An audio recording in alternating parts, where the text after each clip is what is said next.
तो बड़ी खबर इस वक्त, ज्ञानवापी की सुरक्षा बढ़ाई गई है। इस वक्त की बड़ी खबर हम आपको बता रहे हैं, ज्ञानवापी की सुरक्षा बढ़ाई गई है। एएसआई सर्वे से पहले यहां पर ज्ञानवापी की सुरक्षा व्यवस्था को बढ़ाया गया है। यह बड़ी जानकारी हम आपको दे रहे हैं। पुलिस कमिश्नर, वाराणसी के पुलिस कमिश्नर भी मौके पर पहुंचे हैं और बताया जा रहा है कि कुछ ही देर में एएसआई की टीम भी वहां पर पहुंचेगी। बड़ी जानकारी यहां पर हम आपको दे रहे हैं, इस वक्त की बड़ी खबर।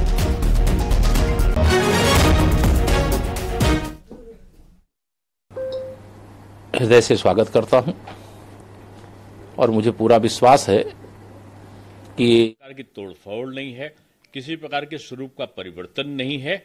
तो एक सामान्य तथ्यात्मक परीक्षण है एएसआई के द्वारा। मैं समझता हूं कि माननीय न्यायालय के आदेश के बाद सारी स्थिति स्पष्ट हो गई है और सभी पक्षों को इसको स्वीकार करना चाहिए।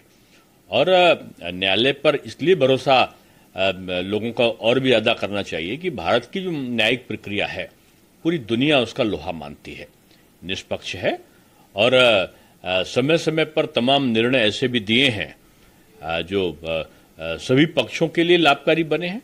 तो मैं समझता हूं कि आज का निर्णय स्वागत योग्य है और सभी पक्षों को बगैर किसी भेदभाव के इसे एक कोई निर्णय ना मानता हुआ कि इसके बारे में कोई निर्णय हुआ है, एएसआई का निर्णय है, उसको तथ्य को संकलन करने दीजिए और तथ्य के संकलन के बाद जो प्रक्रिया होगी उसके लिए तो न्यायालय के रास्ते खुले ही है। मुस्लिम पक्ष सुप्रीम वो बज़िद हैं सुप्रीम कोर्ट जाने के लिए भी। देखिए, सभी को ये अधिकार, यही हमारे लोकतंत्र की खूबसूरती है कि सभी पक्षों को अपनी बात रखने का अधिकार है और उसके लिए निचली अदालत, न्यायालय, उच्च न्यायालय और सुप्रीम कोर्ट मौजूद है। तो मैं समझता हूं कि अगर कोई जाता है तो ये उसका अधिकार है, लेकिन इस विषय को अगर सब आपसी सौहार्द के द्वारा इसको निस्तारित कराएं तो मैं समझता हूं कि एक अच्छा जो पहल है वो किसी भी तरफ से आती है तो उसका रास्ता ज्यादा अच्छा है। इसका बीच का रास्ता निकालना चाहिए लोगों को, बजाय हाईकोर्ट के, और आपस में मिलकर इसका निर्णय हो तो वो ज्यादा बेहतर। ये बात सीएम योगी आदित्यनाथ ने कही थी, लेकिन ये कोई किसी का बयान नहीं हो सकता, इसका फैसला सिर्फ न्यायालय कर सकता है। नहीं, जिसको न्यायालय को मानना है वो न्यायालय को माने, लेकिन एक राजनेता के रूप में, एक अधिकृत संवैधानिक पद के धारित करने वाले व्यक्ति के रूप में उनका जो बयान है वो काफी संतुलित है और सभी पक्षों के लिए राहत वाला है कि लोग आगे आके इसके बारे में वार्ता करें।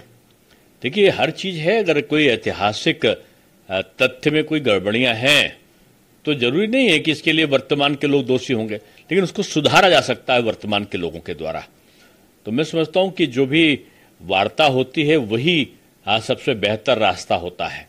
लेकिन फिर भी अगर कोई मानी उच्चतम न्यायालय के समक्ष जाना चाहता है तो ये उसका अधिकार है, लेकिन आज का जो न्यायालय का आदेश है वो बैलेंस्ड है, वो एक संतुलित निर्णय है और इस निर्णय से किसी की भी भावनाएं आहत नहीं होने वाली हैं और न ही लगातार अलग अलग रिएक्शन सामने आ रहे हैं। इन सबके बीच हेमा मालिनी का भी रिएक्शन सामने आया है। बीजेपी सांसद हेमा मालिनी ने ज्ञानवापी मामले पर कोर्ट के फैसले का स्वागत कर दिया है और साथ ही साथ मथुरा जन्मभूमि को लेकर भी उन्होंने सर्वे की मांग की है।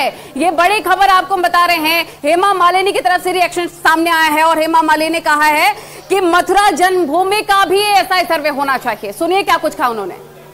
अच्छी बात है, इसका डिसीजन जल्द से जल्द होना चाहिए, नहीं तो हमेशा कुछ न कुछ बातें चलती रहती है। इसका फाइनल एक डिसीजन आ जाएगा तो पूरा देश के लिए अच्छा। जन्मभूमि पर भी आप चाहेंगे कि इस तरह का सर्वे होना चाहिए, वहाँ पर सच सामने आए, भगवान कृष्ण की जन्मभूमि को लेकर आना चाहिए, बहुत जरूरी है। अभी इस वक्त यही सब चल रहा है तो better we make it clear. Thank you. तो प्रतिक्रिया आनी शुरू हो गई है। जिस तरह से अब ज्ञानवापी के सर्वे की इजाजत मिल गई है, कभी भी सर्वे शुरू हो सकता है, इसको लेकर अब राजनीतिक हलकों से भी प्रतिक्रिया आनी शुरू हो गई है। दिनेश शर्मा को हमने सुना, हेमा मालिनी को हमने सुना। दिनेश शर्मा ने कहा भले ये कोर्ट में मामला है, कोर्ट अपनी तरफ से तमाम तरह की बातें कह रहा है और उन्हीं चीजों को आगे बढ़ाया जा रहा है, फॉलो किया जा रहा है, लेकिन अगर बीच में बैठकर बातचीत के रास्ते से इस पूरे मामले का हल निकाला जाए तो ज्यादा बेहतर है। हेमा मालिनी को हमने सुना, उन्होंने कहा कि चलिए ठीक है, अयोध्या का मामला निपट गया है, ज्ञानवापी इस वक्त कोर्ट में है, तो इसी तरह से मथुरा में भी अब कोई ना कोई फैसला आना जरूरी हो गया है। लेकिन इस वक्त की बड़ी खबर हम आपको बता दें, ज्ञानवापी का एएसआई सर्वे होगा, इसको लेकर हलचल तेज हो गई है। वाराणसी से लेकर प्रयागराज हर जगह हलचल है। अब तो सुप्रीम कोर्ट में भी मुस्लिम पक्ष का कहना है कि वो अपनी याचिका इसे लेकर दाखिल करेंगे। अब देखना होगा कब तक मुस्लिम पक्ष इसे लेकर याचिका दायर करता है। क्या वो ज्ञानवापी के सर्वे पर रोक लगाने के लिए याचिका दाखिल करेगा, कब तक इस पर सुनवाई होगी। लेकिन तब तक के लिए ज्ञानवापी का सर्वे शुरू करने की बात सामने आ रही है। बताया जा रहा है कि सर्वे की टीम कभी भी ज्ञानवापी के अंदर पहुंच सकती है, सर्वे का काम शुरू हो सकता है।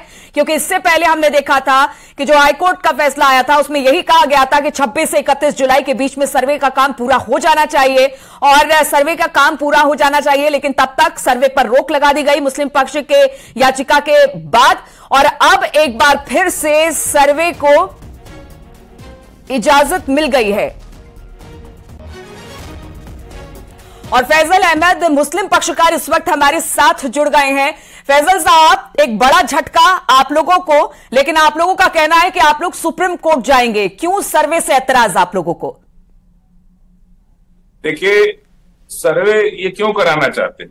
अगर मान लीजिए कुछ भी रिजल्ट आए, 91 वर्षीय एक्ट रहते हुए तो मस्जिद नहीं हटाया जा सकता वहां से, ये तो पूरा देश जानता है और पूरा संवैधानिक अधिकार है। और इसीलिए देश ने तय कर लिया था कि अयोध्या के बाद फिर भी ये लोग 24 का चुनाव है, राजनीतिक मुद्दे को साधने के लिए बार बार मंदिर मस्जिद की बात करते हैं। अब बौद्ध धर्म के लोग तो कह रहे हैं कि वो बौद्ध मठ है, तो याचिका भी डाल दी है सुप्रीम कोर्ट में। तो अभी ये सब चीजें तो बहुत लंबे, लेकिन फैजल साहब, माफ कीजिएगा आपको टोक रही हूं फैजल साहब, लेकिन कहा जा रहा है कि वर्षिप एक्ट में भी बदलाव किया जा सकता है। सर्वे हो जाने दीजिए, सर्वे हो जाने के बाद पहले सुनिए ना, सबसे पहले वर्षिप एक्ट में बदलाव करने के बाद कोर्ट जाइए। पहले तो वही बदल दीजिए ना। नहीं, ठीक है, वो कह रहे हैं कि अगर जरूरत पड़ी तो वो भी बदल देंगे, पहले हमें हमारी लड़ाई तो लड़ने दीजिए। देखिए, पूरा देश मिलकर ना बदलेगा, किसी एक पार्टी से या किसी एक नेता से नहीं बदल जाएगा, संवैधानिक तरीके से न बदलेगा, उसका जो नियम कानून तरीका होगा वो न बदलेगा। फैजल साहब, मुस्लिम देखिए, हिंदू पक्ष अपनी बात कह रहा है, फैजल साहब मुस्लिम पक्ष अपनी बात कर रहा है, हिंदू पक्ष, लेकिन मुस्लिम पक्ष का कहना है कि सर्वे नहीं होने दिया जाएगा।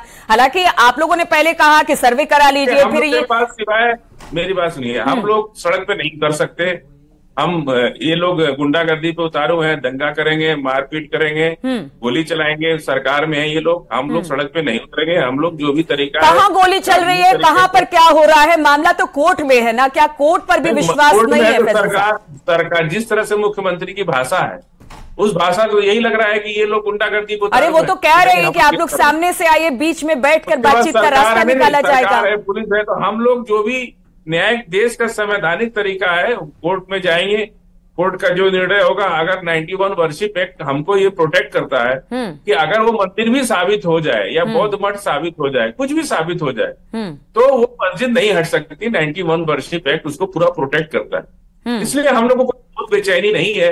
ये सब चीजें तो चलती रहती हैं और कायदे से तो बात सुनना ही नहीं चाहिए कोर्ट को, ये वर्षिप एक्ट है।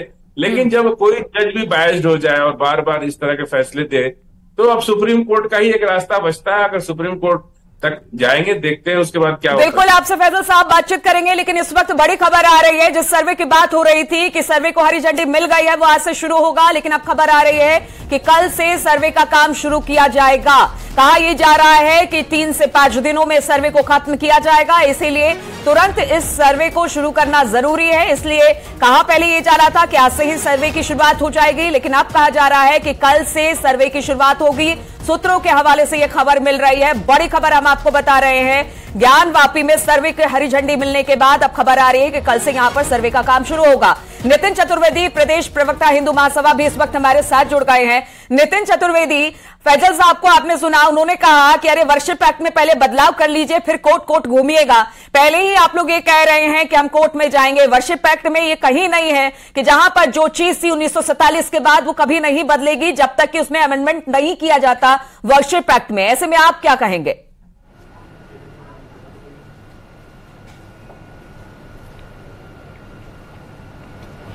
नितिन जी, आपसे पूछ रही हूं मैं सवाल। जी फिर से एक बार क्वेश्चन पूछ। नितिन जी, फैजल जी को सुन रही थी, उन्होंने कहा कि देखिए कोर्ट भटक रहे हैं हिंदू जो पक्षकार हैं, लेकिन वर्शिप एक्ट में बिना बदलाव के जो चीज यथास्थिति बनी रहेगी 1947 के बाद, इस तरह से वर्शिप एक्ट में कहा गया था। फिर इसका क्या मतलब बनता है कि आप लोग कोर्ट कोर्ट भटक रहे हैं, सर्वे की बात कर रहे हैं, यहां से सुप्रीम कोर्ट जा रहे हैं, सुप्रीम कोर्ट से हाई कोर्ट जा रहे हैं। देखिए फैजल साहब से पहले तो मैं पूछना चाहता हूं, अगर वर्शिप एक्ट की बात करते हैं तो जब वहां श्रृंगार गौरी की पूजा बंद कराई गई थी तब वर्शिप एक्ट कहा गया था, तब इन्होंने ये बात क्यों नहीं उठाई थी कि वर्शिप एक्ट में वहां जो वहां श्रृंगार गौरी की पूजा होती थी उसको मुलायम सिंह सरकार द्वारा बंद कराया गया था, तब वर्शिप एक्ट का उल्लंघन नहीं हुआ था। दूसरी बात, हमने न्यायालय में मामला किया है, डाला है, तो न्यायालय खुद उस वर्शिप एक्ट को देखेगा ना।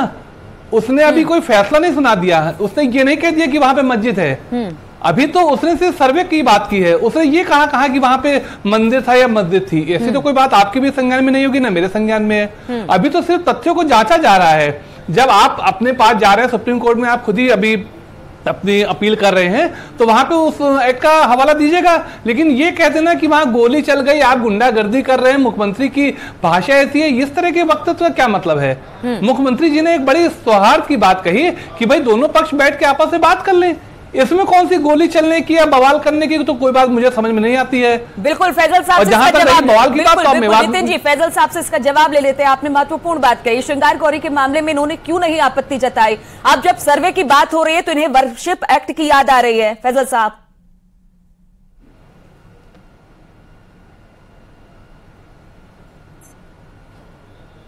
फैजल साहब आवाज मिल रही है आपको? लगता है फैजल साहब तक आवाज नहीं पहुंच पा रही है। बिल्कुल नितिन, हम आपके पास, नितिन चतुर्वेदी जी आपके पास आएंगे, लेकिन उससे पहले हम अपने संवाददाता राजीव के पास चलते हैं जो इस वक्त वाराणसी में मौजूद हैं और सर्वे